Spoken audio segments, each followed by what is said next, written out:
안녕하세요. 임승우 목사님의 묵상 사무엘상 3장 제목 여호와의 말씀이 희귀한 시대. 아이 사무엘이 엘리 앞에서 여호와를 섬길 때에는 여호와의 말씀이 희귀하여 이상이 흔히 보이지 않았더라. 사무엘상 3장 1절 말씀. 말씀이 희귀한 시대가 가능한가? 엘리 제사장이 일을 할 때는 모세 오경이 존재하는 시대였습니다. 장막이 있는 실로에서 희생 제물이 아침과 저녁으로 드려지는 시대였습니다. 제사장이 있었고 사사가 있었습니다. 그런데 어떻게 말씀이 희귀할 수 있었습니까? 제사장 엘리의 눈이 점점 어두워 잘 보지 못하였습니다. 그는 사물을 하나님의 시각으로 보지 못하였습니다. 자녀들을 하나님보다 더 중히 여겨서 그들의 악행을 막지 못하였습니다. 실로의 장막은 제사장 아들들의 이익을 위한 곳이 되었습니다.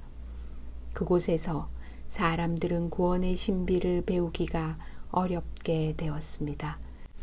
신명기에 따르면 이스라엘 사람들은 모세 오경을 외우고 자녀들에게 노래로 가르쳐야 하였습니다.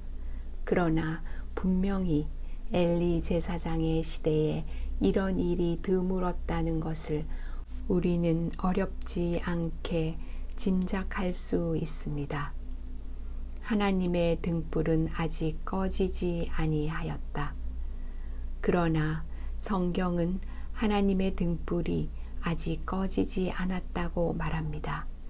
이 말은 성소 제도가 아직도 유지되고 있다는 의미입니다.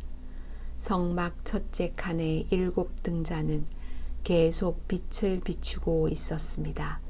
그 이유는 하나님께서 부르실 사람이 아직 이 땅에 있었기 때문입니다. 여호와께서 사무엘을 부르셨습니다.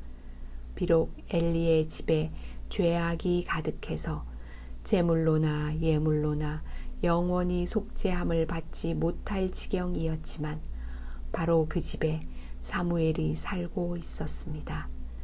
그는 제대로 사역을 하지 못하는 엘리의 부름에도 내가 여기 있나이다 라고 대답하는 순종의 종이었습니다.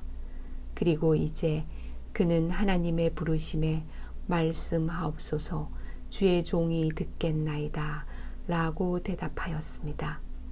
이렇게 사무엘은 주의 종이 되었습니다. 희귀했던 말씀이 사무엘을 통해 이스라엘에게 전해지기 시작했습니다. 사무엘이 자라면서 여호와께서 그와 함께 계신 것을 모두가 알게 되었습니다. 그의 말이 하나도 땅에 떨어지지 않고 다 이루어지므로 이 모든 것이 확인되었습니다. 이렇게 해서 여호와께서 실로에 다시 나타나셨습니다. 하나님께서는 아이 사무엘을 통해 말씀으로 당신을 나타내셨습니다. 이 땅에 여호와의 말씀을 들을 수 있는 사람이 한 명만 있어도 하나님은 당신 자신을 다시 나타내십니다. 어린아이라도 괜찮습니다.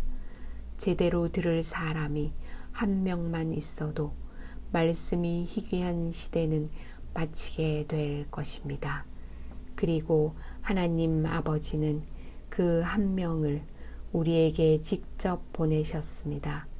그 한 명이신 분은 지금 하늘 성소에서 하나님의 등불을 돌보고 계십니다.